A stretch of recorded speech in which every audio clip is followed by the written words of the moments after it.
ان چیزوں کا بیان انشاءاللہ سنیں گے جن سے روزہ نہیں ٹوٹتا۔ بھول کر کھانا پینا یا جمع کرنا روزہ فاسد نہ کرے گا، خواہ وہ روزہ فرض روزہ ہو یا نفلی روزہ ہو۔ اگر بھول کر اس نے کھا پی لیا تو اس سے روزہ نہیں ٹوٹے گا۔ کسی روزہ دار کو ان افعال میں دیکھیں تو یاد دلانا واجب ہے۔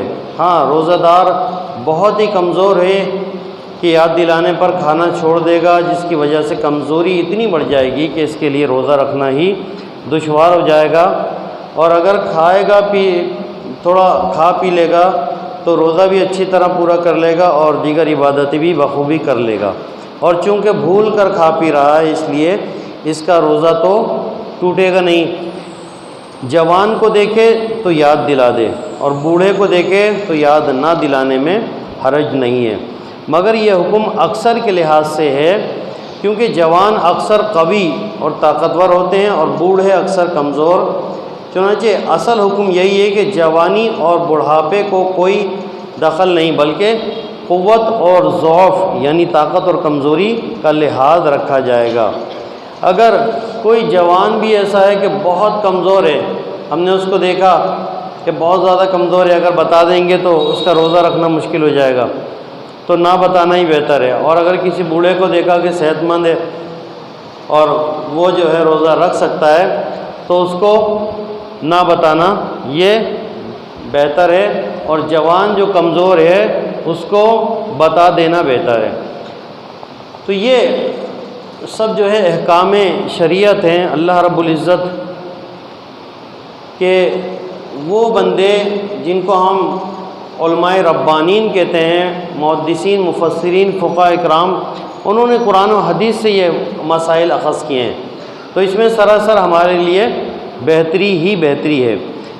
روزہ یاد ہونے کے باوجود بھی مکھی یا غبار یا دھواں حلق میں چلے جانے سے روزہ نہیں ٹوٹتا، خواہ غبار آٹے کا ہو جو چکی پیسنے یا آٹا چھاننے میں اڑتا ہے، یا غلے یعنی اناج کا غبار ہو، یا ہوا سے خاک اڑی، یا جانوروں کے کھر یا ٹاپ وغیرہ سے۔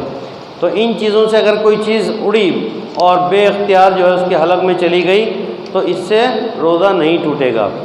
اسی طرح دھواں، ایک بس کا دھواں ہوتا ہے، ٹریفک میں آدمی پھنسا ہوا ہے، آپ دیکھتے ہیں کہ ہمارے یہاں رمضان المبارک میں جب شام کو لوگ اپنے آفس سے، اپنی جاب سے آ رہے ہوتے ہیں تو کتنا ٹریفک ہوتا ہے، اور دھوئیں میں لوگ پھنسے ہوئے ہوتے ہیں، سب کا تقریباً روزہ ہی ہوتا ہے۔ تو اگر اس طرح بس کا دھواں، کار کا دھواں حلق میں چلا جاتا ہے تو اس سے روزہ نہیں ٹوٹے گا، اگرچہ روزہ دار ہونا یاد ہو۔ ہاں، اگر کوئی جان بوجھ کر اگربتی جل رہی ہے اور اس اگربتی کو جو ہے قریب جا کر ناک میں دھواں لیتا ہے تو اس کا روزہ ٹوٹ جائے گا، جان بوجھ کے اگربتی کا۔ اسی طرح کوئی سگریٹ پیتا ہے، لوبان جل رہی ہے، وہ جو ہے منہ قریب لے جا کے دھواں کھینچتا ہے تو اس سے اس کا روزہ فاسد ہو جائے گا۔ کوئی حقہ پی رہا ہے، اس سے روزہ اس کا ٹوٹ جائے گا۔ اسی طرح کسی نے جو ہے تیل یا سرما لگایا تو روزہ نہ گیا، تیل یا سرمے کا مزہ حلق میں محسوس ہوتا ہو بلکہ تھوک میں سرمے کا رنگ بھی دکھائی دیتا ہو، جب بھی روزہ نہیں ٹوٹے گا۔ سرما لگانے کا ہمیں شریعت نے حکم دیا ہے، روزے کی حالت میں سرما لگا سکتے ہیں۔ اب بسا اوقات ایسا ہوتا ہے کہ آنکھ میں ہم لگاتے ہیں سرما تو اس کے ذرات جو ہے وہ حلق میں پہنچ جاتے ہیں، جب ہم تھوکتے ہیں تو بعض دفعہ اس کے ذرات نکلتے ہیں، تو ایسی صورت میں بھی روزہ نہیں ٹوٹے گا۔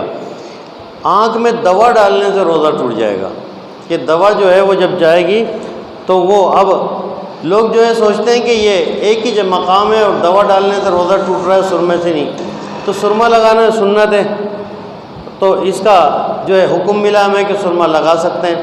دوا جو ہے وہ اس کا منع کیا ہے کہ آنکھ میں دوا نہ ڈالی جائے، تو لہذا جس چیز کا ہمیں حکم ملے اس پہ عمل کرنا ہے۔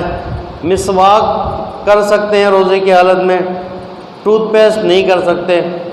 مسواک کے ذرے بھی جو ہے اس کا خیال کرنا ہے کہ حلق میں نہ جائیں، لیکن ٹوتھ پیسٹ کے ذرے جو ہے وہ بہت ہی باریک ہوتے ہیں تو وہ حلق میں جانے کے زیادہ امکان ہوتا ہے، اس لیے منع کیا گیا۔ غسل کیا اور پانی کی خنکی یعنی ہلکی سی ٹھنڈک جو ہے پانی کی تری اندر محسوس ہوئی جب بھی روزہ نہیں ٹوٹا۔ کلی کرنے کے بعد ہم جو ہے پانی سارا پھینک دیتے ہیں، ہلکی سی تری بھی اگر رہ جاتی ہے تو وہ اگر پانی ہے، جیسے پانی اتنا ہے کہ وہ پانی کا حکم دے کہ اگر ہم تھوکے تو وہ پانی نکلے اتنا سارا جمع ہے، تو اس سے تو روزہ ٹوٹ جائے گا۔ لیکن ہم نے کلی کر دی، اب کچھ نہیں منہ میں، ہلکی سی تری محسوس ہو رہی ہے، وہ اس سے جو ہے روزہ نہیں ٹوٹتا اگرچہ حلق میں بھی چلا جائے۔ اسی طرح کلی کی اور پانی بالکل پھینک دیا، صرف کچھ تری باقی رہ گئی اور تھوک کے ساتھ نگل لیا تو اس سے روزہ نہیں ٹوٹا۔ دوا کوٹی اور حلق میں اس کا مزہ محسوس ہوا تو روزہ نہیں ٹوٹے گا۔ یہ وہ ساری صورتیں ہیں جن سے روزہ نہیں ٹوٹتا۔ کان میں پانی چلا گیا جب بھی روزہ نہیں ٹوٹا، بلکہ خود پانی کان میں ڈال لیا پھر بھی روزہ نہیں ٹوٹا۔ کان میں اگر پانی وغیرہ چلا جاتا ہے تو اس سے روزہ نہیں ٹوٹتا۔ پردہ پھٹا ہوا ہو تو کان میں پانی ڈالنے سے حلق کے نیچے چلا جائے گا اور روزہ ٹوٹ جائے گا۔ اب یہ ایک خاص مسئلہ کسی خاص شخص کے لیے، کسی کے کان کا پردہ پھٹ گیا ہے تو اب جو ہے وہ پانی سیدھا حلق میں جائے گا، اور پھر حلق میں جو چیزیں ہماری جو ہے وہ حلق میں جاتی ہیں یعنی معدے میں جاتی ہیں، تو معدے میں جانے والی چیزوں سے روزہ ٹوٹ جاتا ہے۔ جب تک معدے میں نہیں جائیں گی، ایک میں نے کل بھی آپ کو بتایا تھا کہ جو جدید مسائل ہیں ان میں یہ کہ انجیکشن لگوانے سے روزہ نہیں ٹوٹتا، کیونکہ وہ معدے میں نہیں جا رہا۔ مجبوری میں کسی کی حالت بہت زیادہ خراب ہے، اس کو ڈاکٹر نے کہا ڈرپ لگوانی ضروری ہے ورنہ جو ہے ان کو نقصان ہو سکتا ہے، تو اس صورت میں ڈرپ بھی لگا لیں گے تو روزہ نہیں ٹوٹے گا۔ کل ایک سوال کیا تھا، شاید زاہد بھائی نے کیا تھا کس نے، کہ وہ خون دینے سے روزہ ٹوٹتا ہے یا نہیں ٹوٹتا؟ تو خون دینے سے روزہ نہیں ٹوٹتا، خون چڑھے گا تو پھر جو ہے وہ اس کے مسائل الگ ہیں، خون دینے سے روزہ نہیں ٹوٹے گا۔ کان میں پانی ڈالنے کا بھی اسی طرح کا مسئلہ ہے۔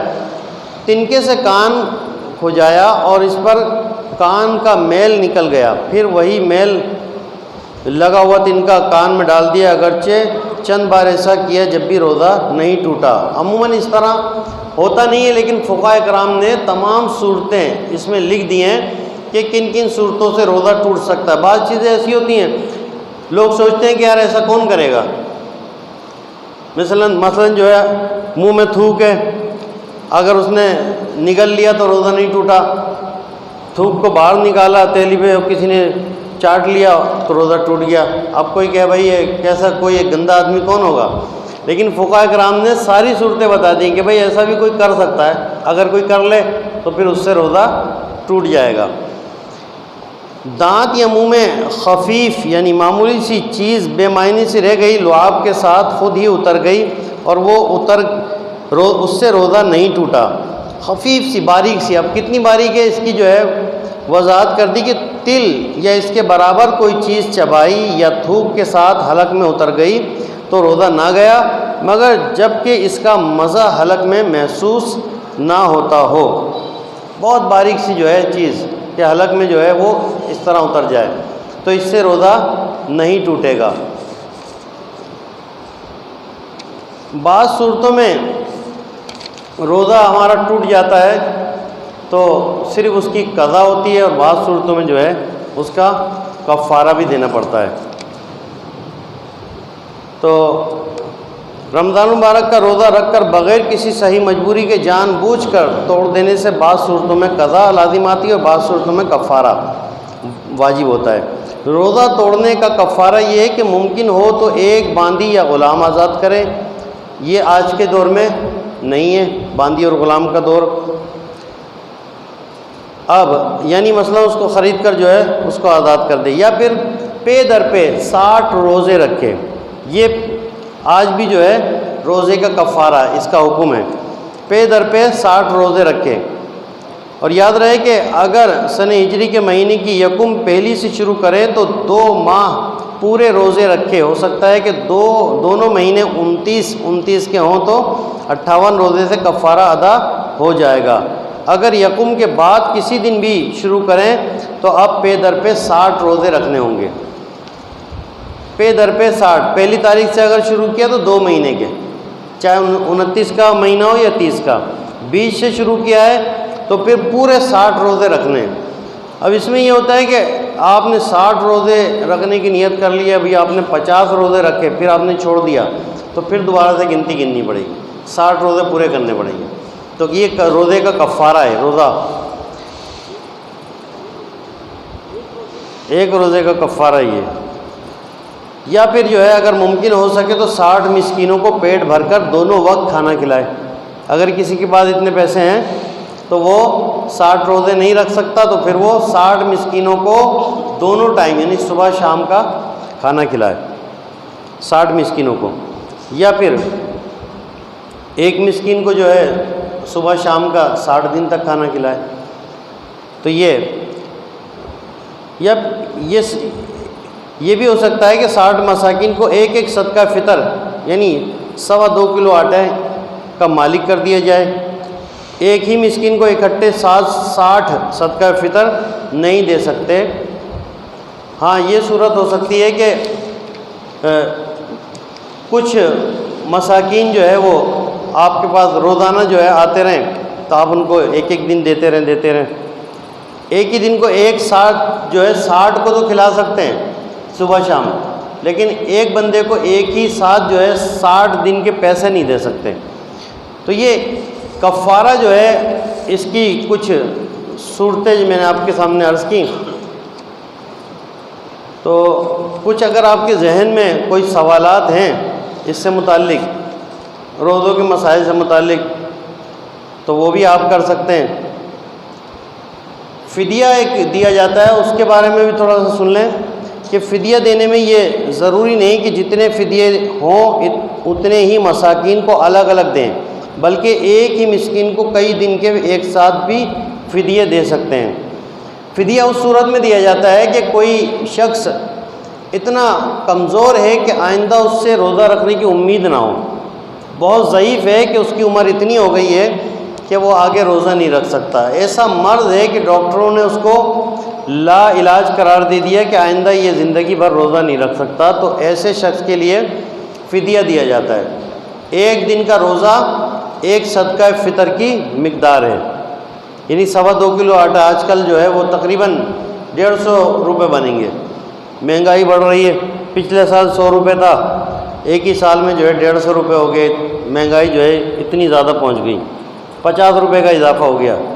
اب لوگ کہیں گے بھائی ہم نے تو فطرہ پچھلے سال تو 100 روپے دیا تھا، یہ اچانک جو ہے یہ لوگ 150 کیوں مانگنے لگے؟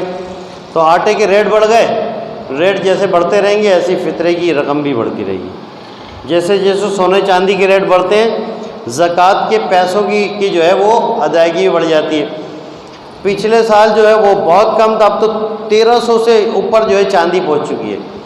یعنی مجھے یاد ہے کہ اس طرح بتایا تھا کہ 35,000 یا 40,000 کے اندر صاحب نصاب بندہ بن رہا تھا، اب 72,500 72,500 روپے میں صاحب نصاب بن رہا ہے۔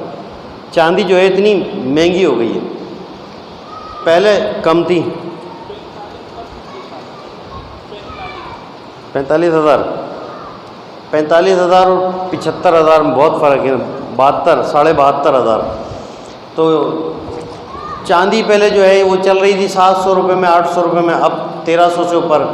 سونا چل رہا تھا ایسی 60-70 میں، اب جو ہے وہ تقریباً جو ہے لاکھ سے اوپر، 1 لاکھ، پچھلے دنوں 1,08,000 روپے ایک تولہ چل رہا تھا، اس سے پہلے تھوڑا اور بڑا ہوا تھا۔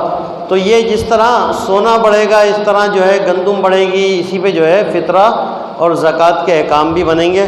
اللہ رب العزت ہم سب کو جو ہے ان احکام پر عمل کرنے کی سعادت عطا فرمائے۔ ایک بات اور جو ہے آپ کو میں ذہن نشین کرا دوں کہ پورے سال میں 5 دن ایسے ہوتے ہیں جس میں روزہ رکھنا منع ہے۔ روزہ رکھنا صرف منع نہیں ہے، حرام ہے، بلکہ نہیں رکھ سکتے، گناہ ہے۔ عید الفطر، بقرہ عید، صحیح ہے۔ پھر بقرہ عید کے آگے کی جو ہے 10، 11، 12، 13 4 دن یہ ہو گئے، ایک عید الفطر ہو گئی، یہ 5 دن ہو گئے۔ تو یہ 5 دن ایسے ہیں جن میں روزہ رکھنا حرام ہے۔ اس کے علاوہ پورے سال روزہ رکھ سکتے ہیں، شریعت نے ہمیں اجازت دی ہے۔ یہ ایک فارمولہ ہے شریعت کا۔ اب جو لوگ یہ کہتے ہیں کہ شب معراج میں روزہ نہیں رکھو، شب برات میں روزہ نہیں رکھو۔ ان کو پتہ نہیں کیا چڑ ہے کہ لوگ عبادت کرتے ہیں تو کہتے ہیں اس رات میں عبادت کیوں کرتے ہیں، اس رات میں عبادت نہیں کرو۔ عبادت تو شیطان روکتا ہے، تو یہ کون سی نسل کے جو ہے مسلمان ہیں کہ جو شیطان کی پیروکار بن گئے ہیں۔ روزہ رکھنے کا شریعت نے حکم دیا ہے کہ 5 دن جو ہے وہ منع ہے، اس کے علاوہ پورے سال کبھی بھی رکھ سکتے ہیں۔ ہاں اتنا ضرور ہے کہ کوئی شخص اگر جمعے کا روزہ رکھنا چاہے تو وہ خالی جمعے کا نہ رکھے، اس کے ساتھ جو ہے جمعرات یا ہفتہ ملا لیں۔ عاشورے کا روزہ رکھنا ہے تو خالی 10 محرم کا نہ رکھے، اس کے ساتھ 9 یا 11 کو ملا لیں۔ اگر کسی نے رکھ بھی لیا تو کوئی حرام نہیں ہے، حرام صرف 5 دن ہے، کوئی گناہ نہیں ملے گا اس کو یہ کہا ہے کہ ان دونوں کے ساتھ جب ملاتے ہیں تو ہمیں اس کی فضیلت بڑھ جاتی ہے۔ تو جمعے کا روزہ اکیلا نہ رکھیں، اس کے ساتھ جمعرات اور ہفتہ ملا لیں، تو یہ اس کی فضیلت جو ہے وہ بہت زیادہ بڑھ جاتی ہے۔ اللہ رب العزت ہم سب کو ان باتوں پر عمل کی توفیق عطا فرمائے۔